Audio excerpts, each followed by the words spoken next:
My name is Daniel Bushell. Senators warn of nuclear attacks on America as Israel explores Syrian land. Coming up. Rebels warn that they'll strike the U.S. Even weather forecasts are now used as a weapon. And why Syria is being called the last battle.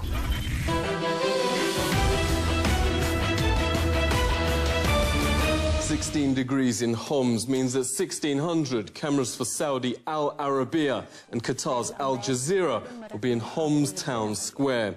Turn up, shout a rebel slogan for 5 minutes and get paid in cash by the Saudi-US networks, which can then show this country's in chaos.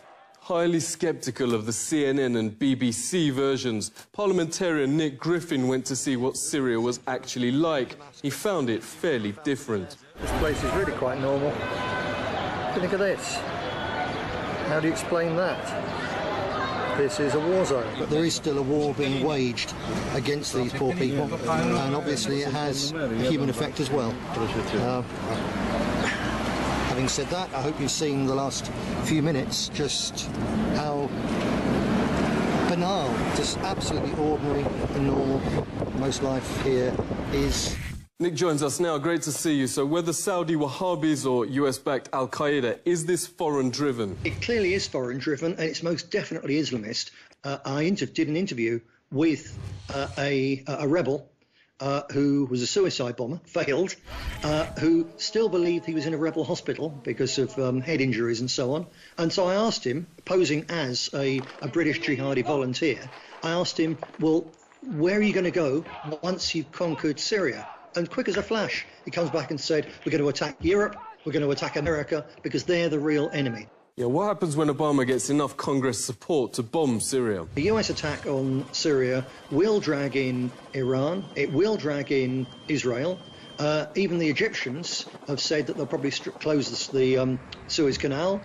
If the Straits of Hormuz are closed as well, then oil will go up to, what, $400 a barrel, almost overnight, which will snuff out any form of economic recovery all over the industrialised world and plunge us into a depression which will go on for years. There's the incredible tensions in the Far East between China and Japan, and again America. We look back on this and think, well, this was the summer like 1913. Allahu Akbar. Allahu Akbar. Israel's bombed a Russian depot in Syria. Russia's moved warships to the region and called the biggest military drills since the Cold War. Moscow and Beijing held their biggest joint military exercises in history. Former NSA intelligence officer Scott Rickard joins us. Great to speak to you. What happens when one of these countries actually retaliates? Honor that I believe Assad has, because had he retaliated at all against Israel, there would be an all-out war, and he basically saved the lives of his people by not retaliating. What surprised me the most this week is you had McCain say they haven't retaliated, so we can attack them anytime we want. Hi, I'm Steve. I'm Irene. I'm Lisa. My name is Tom. I'm a graphic designer, College freshman, Stay-at-home mom with a full-time job, scholar on social policy, and a barista. And I'm just like you. I'm an Obama supporter. I support President Obama. but the president needs your help. Our president can't launch into another war without you. That's why we here at the Americans for Whatever Barack Obama Wants, Did You Know He's Friends with Jay-Z, have launched a Kickstarter campaign to fund World War III. And America is dead-ass broke, so our goal is to raise $1.6 trillion on behalf of the U.S. government. That's where you come in. Even a small donation would make all the difference. A $100 donation gets you a day pass to leave your local refugee camp. You'll probably end up in a refugee camp, but it'll have free Wi-Fi. Why? Because Obama. Because Obama.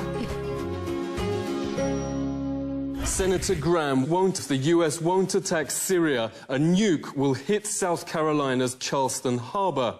On the very same day, a nuclear warhead without authorizing signature was transferred to South Carolina. Notes investigative site StoryLeak. StoryLeak editor Anthony Gucciardi joins us. Thanks a lot for speaking to us. Nuclear war, this is another level. Senator Lindsey Graham is essentially threatening the United States, whether he got intel on this or not from another high-level source.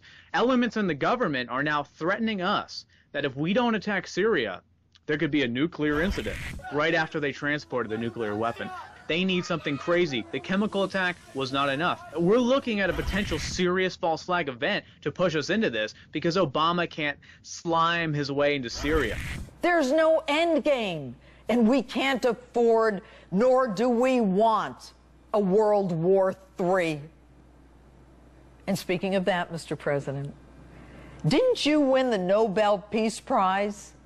Yeah, you're the one. Give it back. Obama previously admitted Syria isn't a threat or even strategically important for the states. Asia Times correspondent Pepe Escobar joins us. Great to speak to you. So who's actually gaining from Syria's breakup? That's very important to remind people all the time. The Israeli state does not have fixed borders. They are not delimited on a map. They can expand all over from the Sinai to near the borders of Iran one day, you know. And that's the problem. This idea of Eretz Israel, Greater Israel, is the #1 impediment. If they would sit down on a table to discuss Palestine, they will have to delimitate their borders. Finally, this is what everybody's expecting. They will not be able to annex people's territories anymore. Nothing is corroborated historically, in fact. This is let's put it this way, a wet dream. In the case of southern Lebanon, in fact, it's because of water. There's a lot of water in southern Lebanon, and Israel needs water. So we go back to, it's the water, stupid. This explains everything that happens in terms of Israel trying to annex southern Lebanon. Yeah, it's strange. We're now seeing those same dual citizenship politicians who pushed the US into Iraq disaster back on our screens.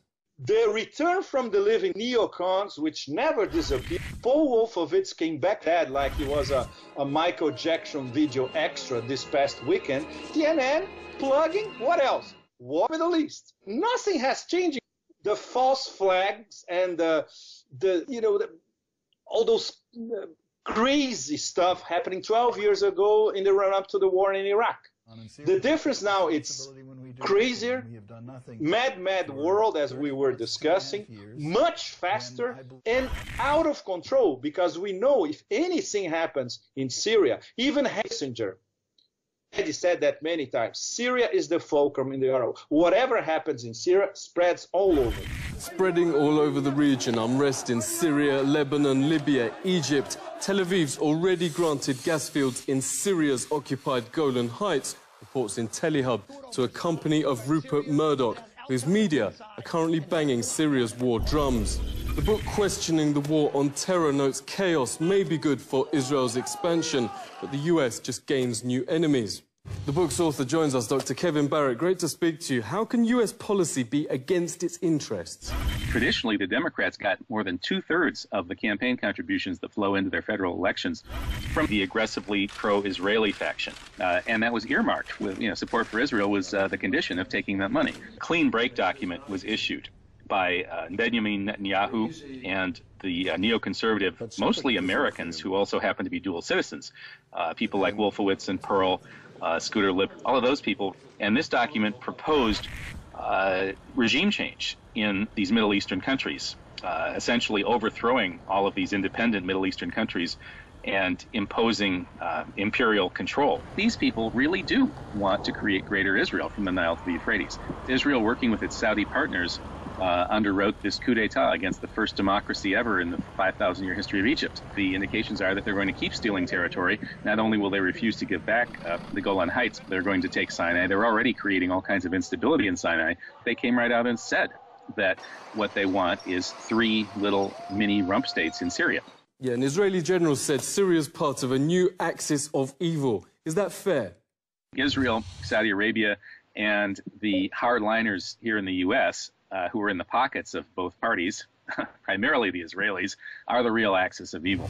But it's not going as Washington planned. Since U.S. invasion, Iraq's become a best friend of Iran. For 2 years, Obama has said Syria's president must go. He's still in place. And Middle East reporter Sharmin Nawazi notes even the destabilization isn't really succeeding. Nawazi interviewed international doctors and aid workers in Syria who say there is no deep humanitarian crisis, no real lack of food or medicine. Yet Common Dreams notes while Obama goes around the world trying to regime change, back home the streetlights don't work. Sharmin joins us. Great to see you. Are people in the region actually grateful for what the US president's doing. U.S. popularity was at 1% in Egypt because the U.S. will lose. The more its allies, who are just monsters, you know, Israel and Saudi Arabia and Jordan, that can't even be called a state anymore. It's a parking lot for Western and Gulf troops, you know.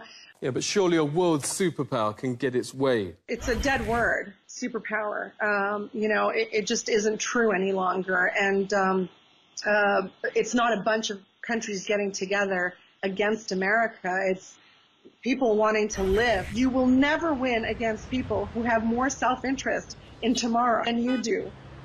Never. And we've seen this with every U.S. intervention from Vietnam on Iraq. You know, you have tribal Afghanistan. These aren't the last breaths of empire because no strategic-minded power ever reacts this way in such complex and sensitive situations otherwise. Backing the very same Salafist extremists who they were attacking in Syria and in Iraq and Afghanistan, this smacks of desperation and what I call short-termism, because they're so eager to gain a win in any way, shape, or form, and looking at military solutions as the one-size-fits-all solution for all their problems. And a mentality of militarization does tend to permeate into one's society as well. And you are seeing an undermining of freedoms and democracy in these countries, and you're seeing the rise of surveillance states in many of them too, you know, using the threat of terrorism, which is far less in any of these countries than car crashes or airplane crashes, to justify all kinds of surveillance on their own populations. They're going to make mistakes. They're going to humiliate themselves. There is always the last battle for any empire throughout history, and I think that is it for the United States and its allies. The end of this elite's imperial ambitions, notes Veterans Today, will first and foremost benefit the US people, bring back their prosperity and rights, but growing numbers fear before the empire goes, it could take the rest of the world out with it.